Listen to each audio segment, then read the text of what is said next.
So in 2024, I made it down to Guatemala. And in January, I was notified by Adult Protective Services that they were filing a finding against me of mental abuse. The finding stated that I drove my friend in my car without telling his parents, and that I didn't intend on bringing him back. So I immediately filed an appeal, and I sent all this evidence to the court right away, all my phone records showing that I had actually just driven my friend lawfully as his caregiver to the police station. I just sent it immediately to the court. I was like, whoa, whoa, whoa, whoa, whoa. Like, this is nuts. That's crazy. That's not mental. What do you mean mental abuse? What the fuck? And it's very serious, because if it were to be, proven in a court, then I would never be able to work with vulnerable adults again. I would never be able to volunteer anywhere again. I would never be able to be a teacher again. Permanent. And the reason I'm even saying it publicly is because APS has now published that initial finding in a court of law as if it was final when it wasn't. They've already destroyed my life. So I can't do any more damage, honestly. I have to find a way to tell people what really happened. So as soon as I found that out, I was like, oh shit. They didn't investigate at all. They couldn't have. If they investigated my reports, then they would have found that I didn't abuse anyone. They would have known that. They would have known what was going on. So I went online and I filed an abuse report as I started this appeal. And an investigator called me back about a month later when I was in Costa Rica, and to do his, reporter interview. And he called and he said, do you have any evidence and the exact dates and times that your friend was harmed? And I said, over the past 17 years, do I have all the dates and times? No. And he said, oh, just one more question. Are you the one who took him for a drive? And I said, yeah, I drove him to the police. That's the whole point here. This report is about the abuse that I was trying to report to you. I said, can I get an email address so I can send you the evidence I have?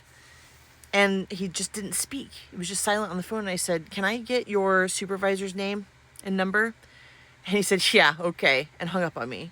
So that day, after he hung up on me, I was livid. I was furious. And I started calling APS every day. I called him every day for a month until someone finally gave me an email address so I could send somebody, that guy who had called me, the evidence. I made it down to Peru. Why is it doing this?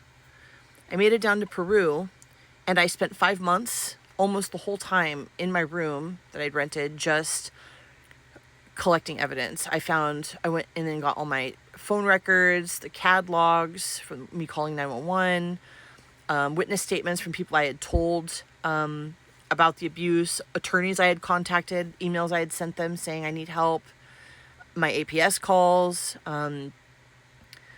dozens of photos showing my friend talking, communicating, showing how smart he is, showing him using ASL and how he signs, showing him riding bikes, that he's not in a vegetative state like they were claiming. I provided evidence that he didn't have guardianship, that he's not incapacitated. I provided evidence that we had just sat at a fire station waiting for the police. I provided videos of me, contemporaneous videos of me really upset, talking to my sister about the abuse that I had seen, that I needed to report it immediately. Even a video where I was actually talking to my friend, telling him that what his parents were doing was not right and I needed to report it. And a video of him in conversion therapy being harmed. I sent them hundreds of photos that I had saved on the Google Drive that I had not deleted, that I had kept when I had to delete all my drive. I sent them a 167-page document that had all the timestamps showing when I wrote it, that I had written in real time notes when I was there every day that I had been with him. I wrote everything down that happened. And I sent them financials. I sent everything,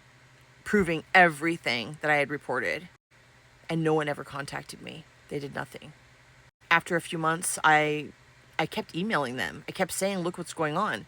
And then I found out that his parents were applying for guardianship. Then the year went by where I had to they wanted to renew the protection order against me. So at the same time that I was they were renewing the protection order, they were also applying for guardianship. And they went into court and said that that I had kidnapped my friend. It was like a fucking Twilight Zone episode. And I got all that evidence that I'd given APS and I filed it in court. I said to the commissioner, look, none of that happened, okay? I didn't do anything. I drove my friend to the police. These people are abusers. I have videos right here, a video of them abusing him. I have evidence that they are not even guardians. They don't even have the right to be representing him in court. They can't, none of this is legal. And the commissioner renewed the order. She ignored everything and just renewed it. And then a month later, they got guardianship over him. And I kept contacting APS and sending him whatever evidence I got. And I kept waiting for my hearing, which was scheduled a year out, so that I could prove my innocence in court. And I just bebopped around South America doing all this for the next several months until I finally decided to come back to the US at the end of 2024 or the beginning of 2025.